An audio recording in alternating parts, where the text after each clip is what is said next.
अच्छा देखो, इस गिवन क्वेश्चन के लिए आपको सेट क्या गिवन है, set A equal to x belongs to z such that 0 is less than equal to x is less than equal to 12, या मैं इसको इस तरह से लिख लूं कि सेट ए में जो एलिमेंट्स आएंगे वो क्या आएंगे, 0 1 2 3 4 5 6 7 8 9 10 11 और 12।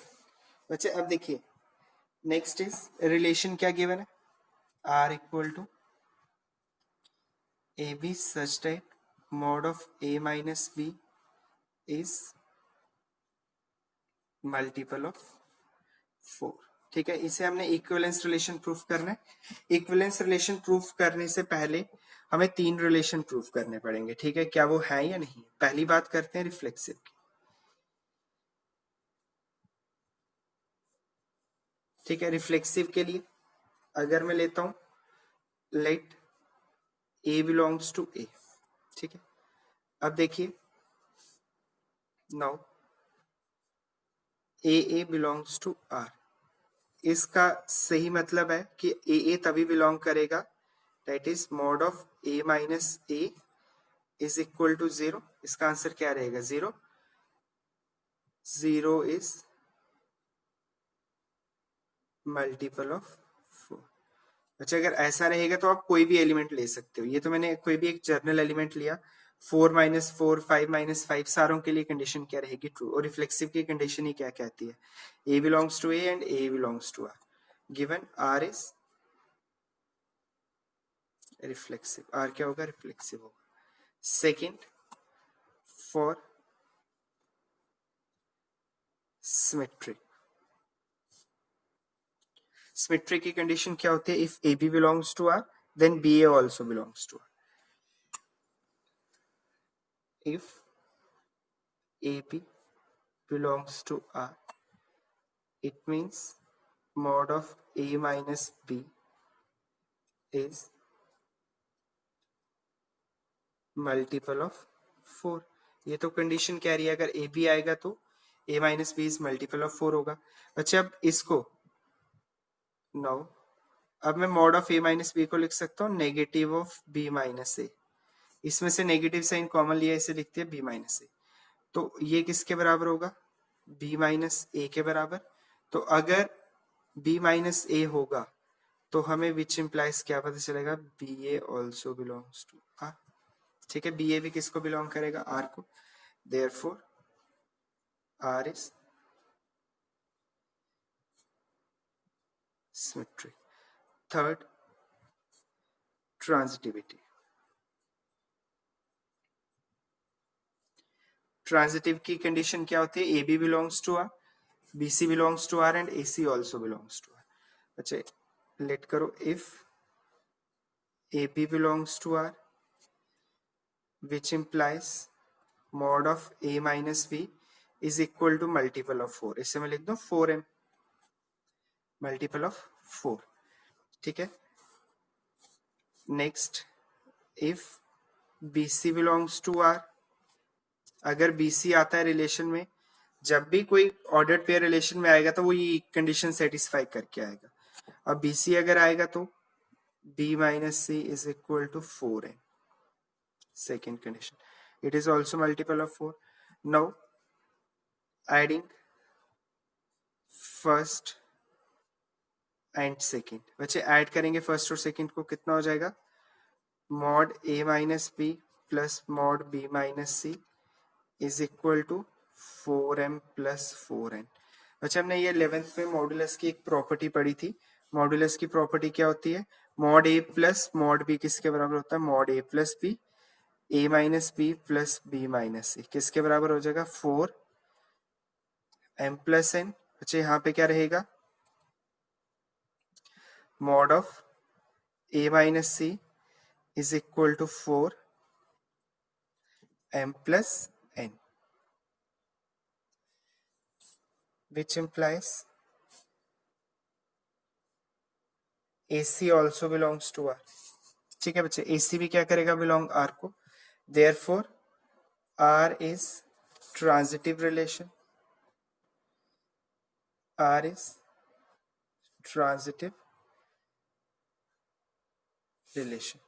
अच्छा, अगर आर ट्रांजिटिव है तो आर सिमेट्रिक भी था, रिफ्लेक्सिव भी था, तो आर क्या होगा? R is also equivalence relation. R क्या होगा? इक्विवेलेंस रिलेशन होगा। बच्चे अब इस क्वेश्चन में ना साथ में एक चीज और पूछी हुई है कि आपको क्या निकालना है कि element, now element 1 is related to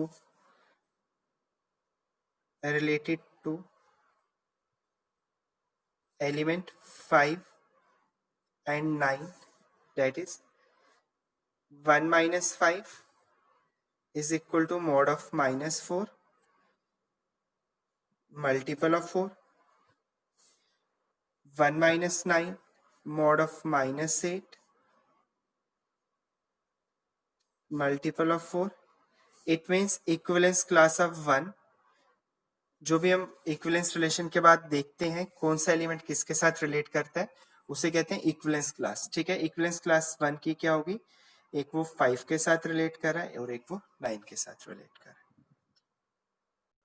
अगर इस तरह से हमने रिलेशन बनाना है, ए और बी की वैल्यू सेम आएगी तो रिलेशन क्या बनेगा? 0 0 1 1 2 2 3 3 4 4 5 5 6 6 7 7 8 8 9 9 10 10 11 11 12 12। अच्छा, ये बन गया रिलेशन। अब देखो, आपको दिख रहा होगा कि ए सेट में जितने भी एलिमेंट है वो अपने आप के साथ ही सारे एलिमेंट रिलेट हो रहे हैं, तो ये बन गया आपका एक आइडेंटिटी रिलेशन। ठीक है, आपको पता है आइडेंटिटी रिलेशन आपका रिफ्लेक्सिव भी होता है, सिमेट्रिक भी होता है, ट्रांजिटिव भी होता है। ठीक है, इसमें सीधा उसकी जनरल डेफिनेशंस लिखते चलो। ठीक है, रिफ्लेक्सिव के लिए क्या लिखेंगे? If A belongs to A, कोई भी एलिमेंट लिया, then A also belongs to R, therefore R is reflexive. Reflexive की कंडीशन पूरी होगी। उसके बाद सिमेट्रिक की बात करते हैं। Symmetric, if A B belongs to R, then BA also belongs to R. R is symmetric for all AB belongs to A. अब AB आप बोलोगे 1 1 का अगर हम इंटरचेंज करेंगे उसके ऑर्डर्ड पेयर को तो 1 1 ही रहेगा, वो भी रिलेशन में ही रह रहा है। ठीक है, उसके बाद नेक्स्ट इज ट्रांजिटिव। अच्छा, आइडेंटिटी रिलेशन है, आइडेंटिटी हमें पता है कि ट्रांजिटिव भी होता है, ट्रांजिटिव। ठीक है, इसके लिए if AB belongs to R, BC belongs to R, which implies AC also belongs to R. ठीक है, for all A, B, C belongs to A, therefore R is transitive relation. R क्या बच्चे? Transitive relation है, तो अगर R transitive है तो R is an